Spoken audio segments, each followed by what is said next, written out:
శుభములు కలుగు నీకు.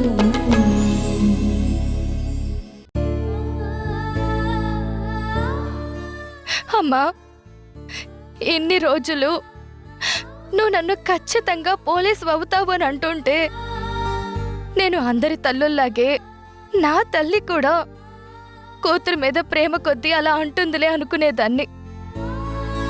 కానీ నే ప్రేమ వెనుక ఇంత ఆశయం దాచిపెట్టుకున్నావని అనుకోలేదమ్మా.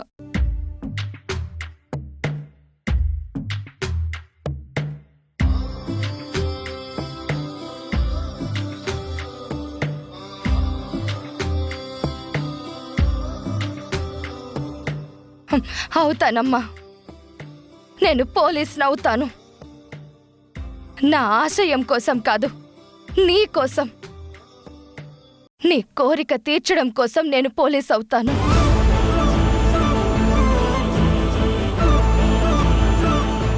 ఎన్నేళ్లుగా కష్టపడి మమ్మల్ని ఎంతో ప్రేమగా పెంచినందుకు నిన్ను సంతోష పెట్టగలిగే కానుక ఇదే అని ఫిక్స్ అయ్యి నేను పోలీస్ అవుతాను.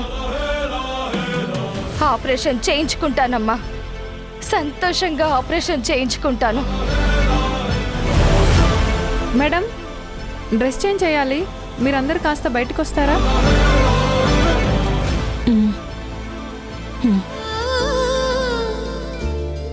నీ ఆపరేషన్ సక్సెస్ అవుతుంది కళ్యాణి. నువ్వు ఖచ్చితంగా పోలీసు అవుతావు.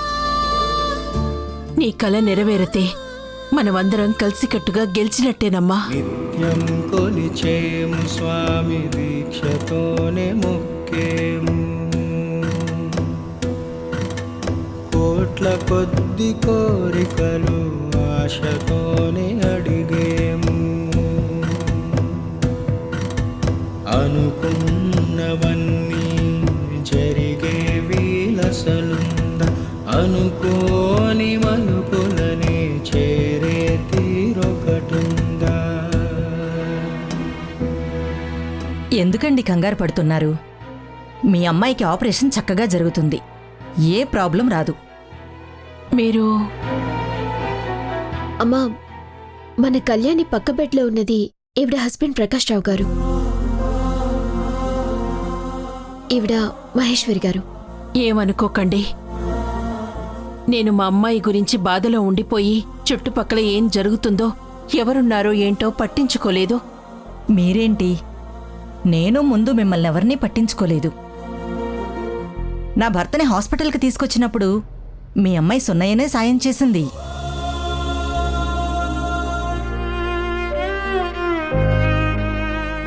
నిజంగా మీరందరూ చాలా మంచివాళ్లు, అదృష్టవంతులు. ఏం అదృష్టమో! చక్కగా పోలీస్ అవ్వాల్సిన కూతురు ఇలా.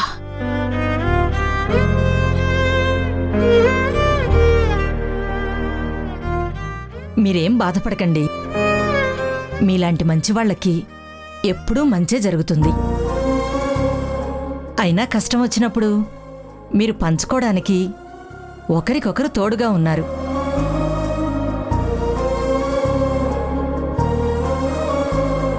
నన్ను చూడండి, ఉండడానికి పెద్ద కుటుంబమే ఉంది, ఓ కొడుకు కూడా ఉన్నాడు, ఆస్తి కూడా ఉంది.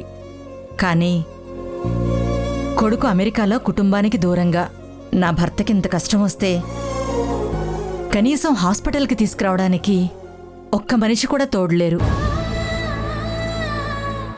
ఎవరికైనా నిజమైన కష్టం వచ్చింది అంటే అది డబ్బు వల్ల కంటే బంధాలు, బంధుత్వాలు దగ్గర లేకపోవడం వల్లే వస్తుందని నాకు బాగా తెలిసొచ్చింది. అవునండి, డబ్బు వల్ల శరీరం బాగవుతుంది, బంధాల వల్ల మనసుకి బాగుంటుంది. మనసు బాగుంటే అంతా బాగున్నట్టే ఉంటుంది. పర్ఫెక్ట్గా చెప్పావమ్మా. సరే, నేను వెళ్తానండి. మా ఆయనకి మందులు తీసుకురమ్మని చెప్పారు. అలాగే.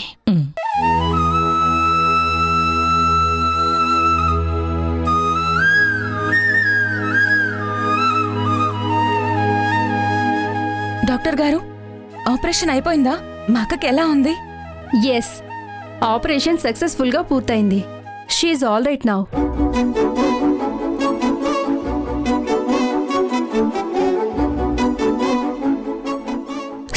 కంట్రోల్కి రావడానికి కొంచెం టైం పడుతుంది. అంటే అక్క రేపటి నుంచి నడవగలుగుతుందా? రేపటి నుంచి కాదు, ఇంకో 2 months టైం పడుతుంది. 2 months? 2 days రెస్ట్ పూర్తిగా ఇవ్వాలి. తర్వాత ఫిజియోథెరపిస్ట్ చెప్పినట్టుగా స్లోగా ఎక్సర్సైజులు చేయిస్తూ వాకింగ్ ప్రాక్టీస్ స్టార్ట్ చేయాలి. అలా నిదానంగా 2 monthsకి తను ఫుల్ ఫ్లెడ్జ్డ్గా మీరు కోరుకున్న స్థాయికి వస్తుంది. Thank you so much doctor.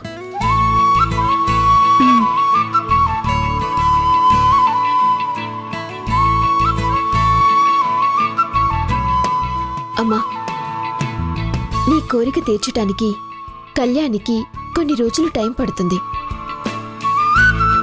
ఈలోపు మనందరం కూడా ఏదో ఒక వర్క్ చేసుకుని పరిస్థితిని చక్కదిద్దుకోవాలి.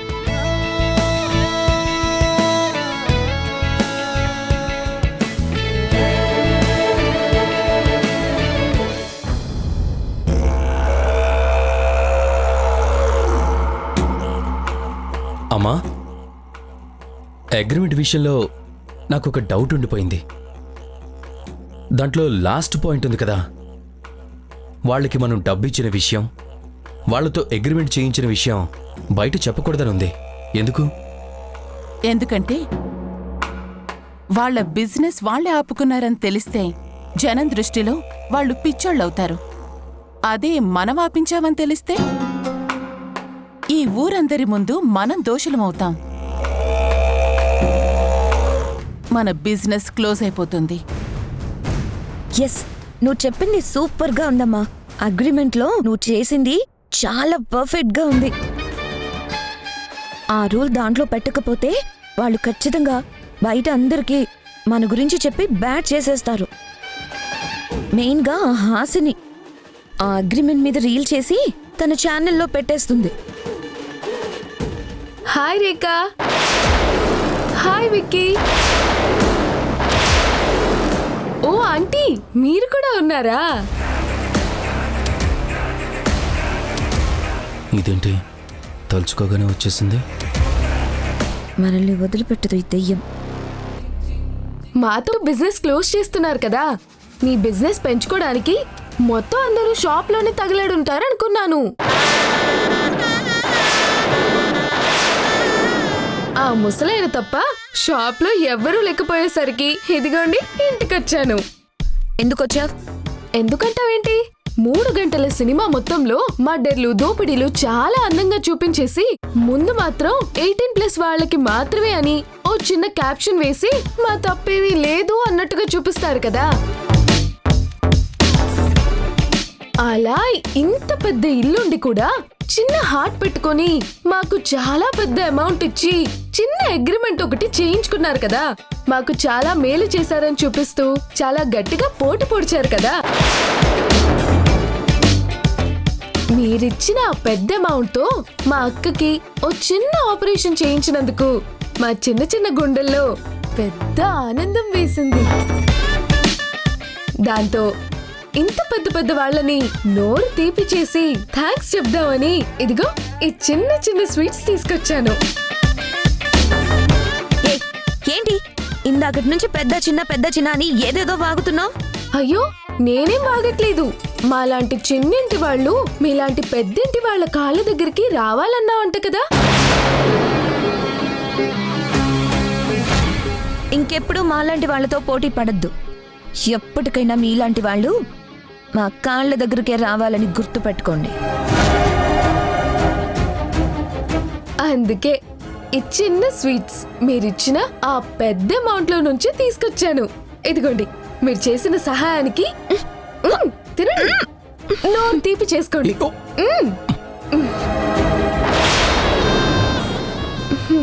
అయినా 6 నెలల్లో మీ అప్పు తీర్చలేమని మీరు సంతోషపడకండి. మీరింత పెద్ద సాయం చేయడానికి కారణం మా అక్కకి జరిగిన యాక్సిడెంటే కదా. ఈ 6 నెలల్లోపు ఆ యాక్సిడెంట్ చేసిన వాణ్ణి ఖచ్చితంగా నేనే పట్టుకుంటాను. వాడి కారు అమ్మించేసి మీ బాకీ తీర్చేస్తాము.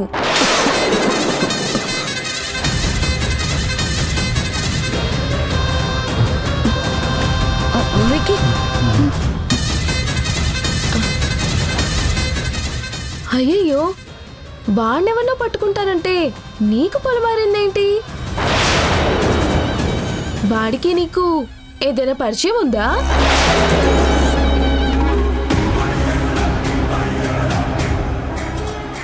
ఓ లేదా?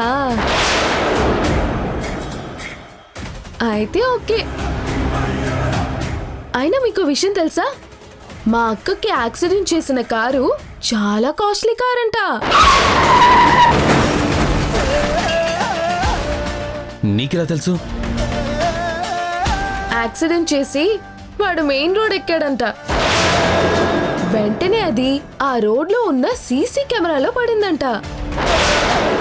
ఆ టైంలో ఆ కార్ తప్ప ఇంకే కారు రాలేదట. అయితే ఆ కారు నేను అస్సలు బయటికి తీయకూడదు. దాన్ని డ్రైవ్ చేసిన వాడెవడో, అన్ని డీటెయిల్స్, మన ఊర్లో ఉన్న సీసీ కెమెరాస్ అన్నీ వెతికించి మరీ పట్టుకుంటాను. వాడి తోలు తీయించి ఊరందరి ముందు నిలబెడతాను.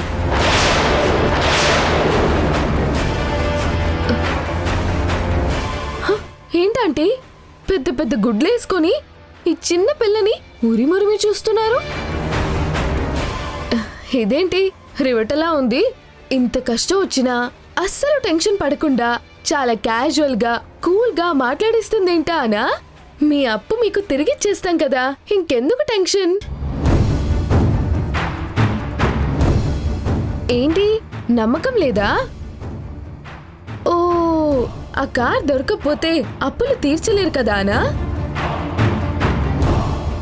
మీరు భలేవారు ఆంటీ. మేమింతమంది ఉన్నాం, తలా జోబు చేసేనా మీ పాతిక మీకిచ్చేలేమా? మీరు అనవసరంగా వీళ్ళు చచ్చినా సంపాదించలేరు, వీళ్ళని ఎక్కి తొక్కేద్దాం, తొక్కి నార తీసేద్దామని అలాంటి ఆశలేం పెట్టుకోవద్దు. ఎవరినైనా ఎక్కి తొక్కి నార దిగాలంటే ఈ ఊర్లో నేనే అని నేననట్లేదు, నా సబ్స్క్రైబర్స్, నా ఫాలోవర్స్ అంటుంటారు. ఓకే ఆంటీ, ఓకే రేఖా, ఓకే విక్కీ, బాయ్. ఏయ్, నీకు నచ్చినట్టు మా ఇంటికొచ్చి నీ ఇష్టం వచ్చినట్టు మాట్లాడేసి వెళ్ళిపోదాం అనుకుంటున్నావా? ఆంటీ, నేను మాట్లాడడానికే వచ్చాను, మీ మాటలు వినడానికి రాలేదు. మాట్లాడేశాను, వెళ్తున్నాను. సోషల్ మీడియాలో నాకు రీల్స్ పెట్టడమే అలవాటు. ఇంకొకళ్ళ రీల్స్ చూడటం, కమెంట్స్ పట్టించుకోవడం నాకు అలవాటు లేదు. బై ది వే, మరిన్ని మాటల కోసం వెయిట్ అంటిల్ నెక్స్ట్ రీల్. మరిప్పటి వరకు నా ఛానల్ ని సబ్స్క్రైబ్ చేసుకోకపోతే వెంటనే సబ్స్క్రైబ్ చేసుకోండి. నోటిఫికేషన్స్ కోసం పక్కనే ఉన్న గంటని కొట్టండి, ఓకేనా? Take care, bye. ఏయ్, ఇప్పుడు కాదు, నీకు పెళ్ళయ్యకుంటుంది. నీ అత్త నిన్ను తొక్కి నార తీస్తుంది. అప్పుడు సంగతి అప్పుడు చూసుకుంటానులేనా ఆంటీ.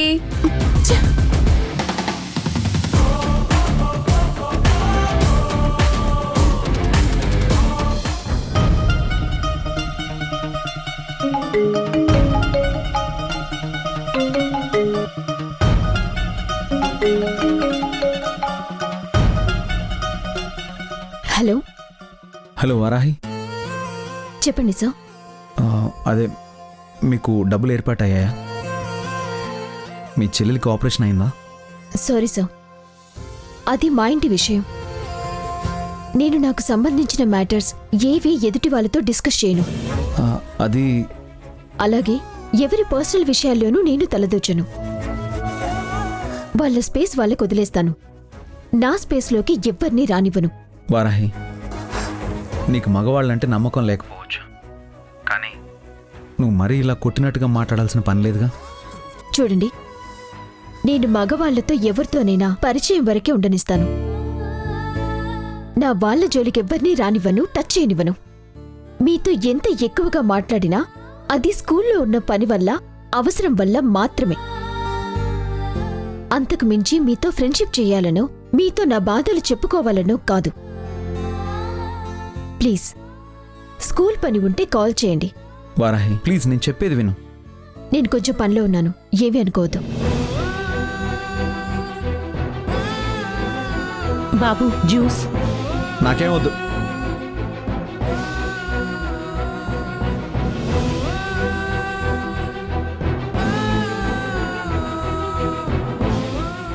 ఏంటి అలా ఉన్నారు బాబు? ఏం జరిగింది?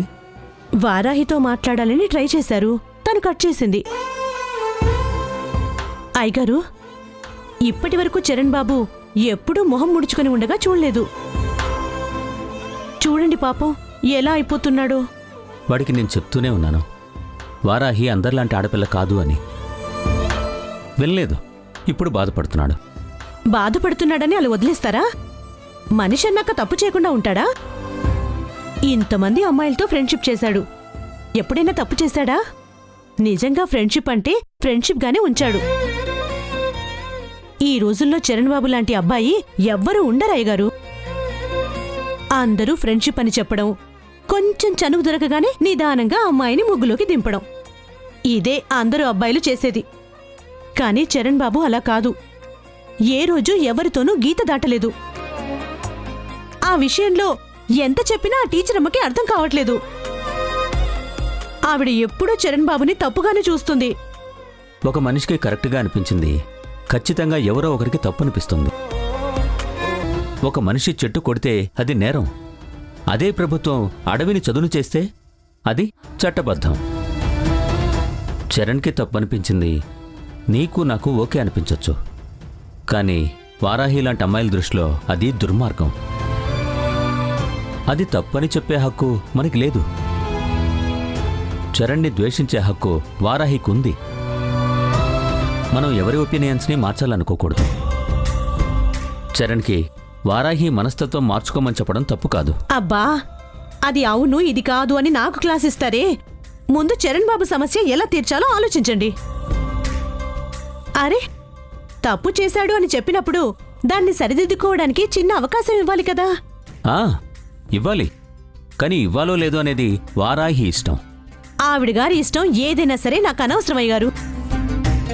చరణ్ బాబు విషయంలో మాత్రం మీరు ఏదో ఒకటి చేసి తను సంతోషంగా ఉండేటట్టు చూడాలంతే. నేను అదే ఆలోచిస్తున్నాను. వారాహి నుంచి వీడి మైండ్ని మార్చాలి.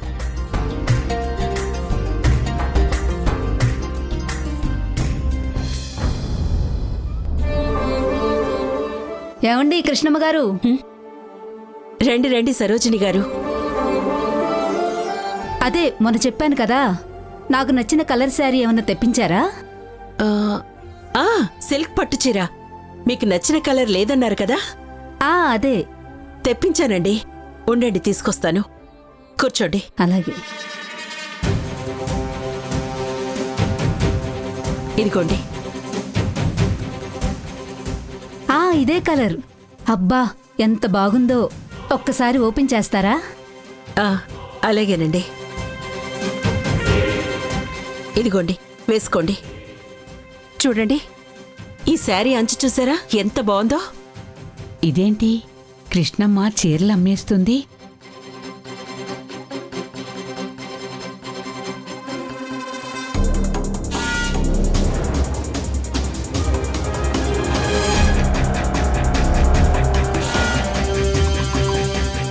అమౌంట్ ఎంతండి? 34,450 రూపాయలు. అమ్మో, అంత కాస్టా? డిస్కౌంట్ ఏమీ లేదా? మీకు తెలుసు కదండి, ఇన్నేళ్లుగా బిజినెస్ చేస్తున్నాను.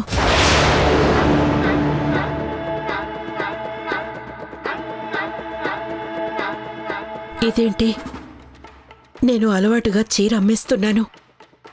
ఇప్పుడు నేను బిజినెస్ చేయకూడదు కదా. 6 నెలల పాటు మీ చీరల వ్యాపారం పూర్తిగా ఆపేయాలి. ఏమండి, కొంచెం డిస్కౌంట్ ఇవ్వండి. నేను ఈ చీర అమ్మితే ఈ విషయం అరుంధతికి తెలిస్తే తెలియకూడదు. లేదండి. అయ్యో, ఇదేంటండి, కొంచెం డిస్కౌంట్ అడిగినందుకే చీర లాగేసుకుంటున్నారు. సర్లేండి, నాకు డిస్కౌంట్ ఏం వద్దులేండి. లేదండి, నేను ఈ చీర అమ్మట్లేదు. అమ్మట్లేదా? అదేంటి? అది ఈ అప్పు విషయం కానీ ఈ కండిషన్స్ విషయం కానీ బయటకి ఎవ్వరికీ చెప్పకూడదు.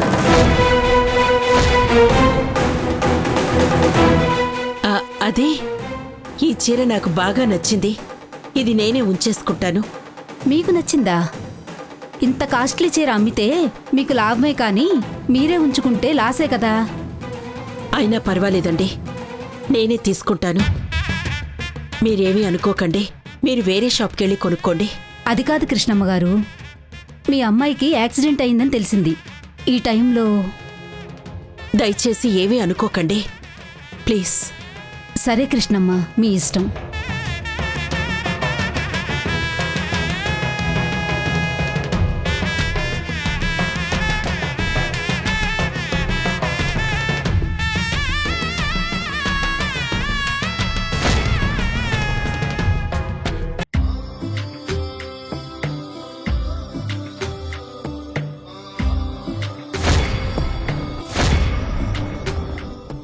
ఇదంతా నా వల్లే కదమ్మా.